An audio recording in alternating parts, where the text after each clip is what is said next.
Finally, whatever is true, think about such things. Welcome to Truth Is, the podcast based on the blog based on tidbits of truth that find their way filtering through the mind of Dewey Roth. That would be me, and this would be episode 200, Lennon's and Harrison's Stage Fright.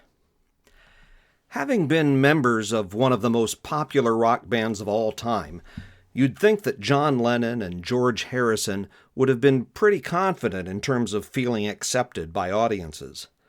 Not so, according to Never a Dull Moment by David Hepworth.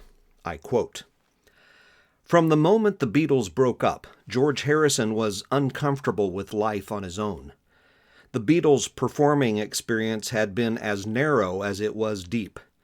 When Lennon played the Toronto rock and roll revival with his hastily assembled Plastic Ono band in 1969, he threw up before going on stage because of his nerves.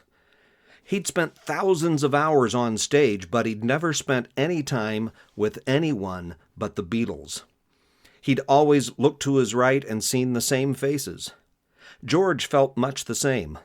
Although all of them took every opportunity to describe what they had created as just a band, at the same time they had great faith in the power of that band's brand and worried that people would not accept them as readily if they were out on their own.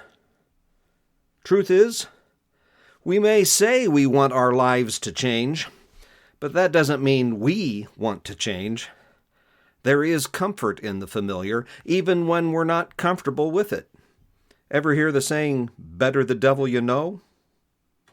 You can find the Truth Is blog by going to almostthetruth.com, where you can also find my contact information and learn about the humor blog Almost the Truth. Don't forget to rate, review, subscribe, like, share, and talk about Truth Is, please, and thank you. My name is Dewey Roth. God bless us, everyone.